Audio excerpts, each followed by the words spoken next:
Olá! Hoje a gente vai mergulhar na mente de um historiador que não só registrou o passado do Brasil, mas que ajudou a moldar a própria identidade da nação. Essa é uma pergunta, assim, fundamental, né? E a resposta, pelo menos para o Brasil, muitas vezes está na ópera de umas figuras únicas que ousaram enxergar o passado de um jeito totalmente novo. E é justamente a história desse homem que a gente vai desvendar. Um nome que, olha, talvez não seja tão famoso quanto outros, mas cujo impacto foi gigantesco e duradouro. Vamos entender como ele conseguiu isso. Bom, para a gente entender Oliveira Lima, primeiro a gente precisa sacar o que fazia ele ser tão diferente dos outros historiadores da época, sabe? Desde o comecinho. Olha só, a grande diferença já começa por aí, na formação dele. Enquanto os grandes nomes da época eram ou autodidatas, né, aprendiam por conta própria, ou vinham do direito, Oliveira Lima não. Ele teve uma educação formal, superestruturada lá em Lisboa, e isso era uma coisa raríssima, que mudou completamente o jogo para ele. E não era uma formação qualquer, viu? O cara estudou de tudo. História, claro, mas também literatura, sociologia e foi fundo até nos métodos super rigorosos dos historiadores alemães. Essa base tão ampla deu para ele uma capacidade de enxergar o Brasil de um jeito, nossa, muito mais completo, conectando todos os pontos. E uma das maiores influências dele foi um pensador português, o Oliveira Martins. Foi com ele que o Lima aprendeu uma lição que é, assim, essencial. História não é só um monte de fato empilhado um atrás do outro. Não, ela precisa ser essa mistura de ciência com arte, uma narrativa que consegue prender, cativar e, ao mesmo tempo, ensinar. Aí a gente chega na carreira do Oliveira Lima, que também era uma coisa única, porque ele não era só uma coisa, ele era, na verdade, três, e tudo ao mesmo tempo, tudo interligado. Pensa só, o Oliveira Lima vivia nesse equilíbrio, nessa dança, entre ser diplomata, historiador e colecionador. É simplesmente impossível entender uma dessas partes sem olhar para as outras. Uma coisa alimentava a outra, o tempo todo. E a diplomacia? Bom, a diplomacia era o motor de tudo isso. Ser diplomata abriu as portas dos arquivos mais importantes do mundo para ele. E um ponto crucial, deu a ele a grana para bancar a sua verdadeira paixão, que era a história. E, nas palavras do próprio Lima, a carreira diplomática era a principal ferramenta para a pesquisa histórica. Ele não via a diplomacia como o objetivo final, sabe? Era o meio perfeito para ele poder desvendar o passado do Brasil, que estava espalhado em arquivos pelo mundo todo.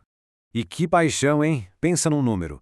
Mais de 40 mil volumes. Ele juntou tudo isso. É uma coleção tão absurda, tão monumental, que virou o seu próprio legado.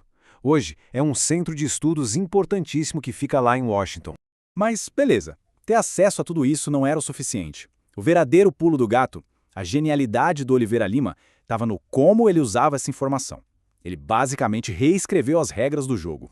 E é aqui que está a grande virada de chave. A história que se escrevia na época era super rígida, sabe? Focada em política, em eventos oficiais e com uma linguagem pesada, acadêmica. O Lima chegou e quebrou esse padrão. Ele misturou tudo, economia, cultura, os costumes do dia a dia, e escreveu de um jeito literário, quase como se fosse um romance. E para conseguir fazer isso, ele foi atrás de fontes que quase ninguém usava na época. Em vez de ficar só nos documentos oficiais, ele mergulhou de cabeça em correspondências diplomáticas, em diários de viajantes estrangeiros, em obras de ficção. Ele procurava história nas entrelinhas, sabe, nos pequenos detalhes da vida cotidiana. E o mais legal é que essa abordagem dele foi super reconhecida na época. O crítico José Veríssimo, por exemplo, sacou na hora a genialidade do Lima ao usar esse olhar de fora, o olhar estrangeiro, para ter uma visão mais, digamos, imparcial do Brasil. Uma visão livre daquelas opiniões talvez suspeitas dos próprios brasileiros. Foi aí que o Gilberto Freire, que foi o seu maior discípulo, criou o termo perfeito para ele, historiador sociológico. Por quê? Porque o Lima não olhava só para o grande evento, ele olhava para a sociedade inteira que estava em volta daquele evento. E a obra-prima dele, Dom João VI no Brasil, é o exemplo máximo disso. Então tá, qual foi o resultado de todo esse trabalho tão inovador? Bom, o legado do Oliveira Lima vai muito, mas muito além dos livros que ele escreveu. Ele foi o que a gente pode chamar de um verdadeiro homem-ponte. A obra dele construiu a passagem do pensamento do século XIX para as grandes interpretações sobre o Brasil que iam explodir no século XX. E essa ponte, ela tem um destino bem claro. Ela leva diretamente a um nome, Gilberto Freire. Ele absorveu profundamente essa sensibilidade histórica do mestre dele. A conexão entre os dois é direta. Pensa bem, muito antes do Freire ficar famoso por isso, o Oliveira Lima já estava lá, analisando a miscigenação, o contato íntimo e muitas vezes violento entre brancos, indígenas e negros. O Freire pegou essa semente, essa ideia inicial, e a transformou numa das teorias mais conhecidas e debatidas sobre o Brasil. E não para no Freire, não. As ideias dele foram verdadeiras antecipações. Ele previu muita coisa. Quando ele analisou a tal da prática do favor na sociedade brasileira, ele estava, na verdade, plantando a sementinha do que o Sérgio Buarque de Holanda, anos depois, ia chamar de homem cordial. As grandes sínteses que ele fez abriram caminho para todos os grandes intérpretes do Brasil que vieram depois. E é aqui que a gente entende o impacto final dele. O trabalho de Oliveira Lima não está só guardado em prateleiras de biblioteca.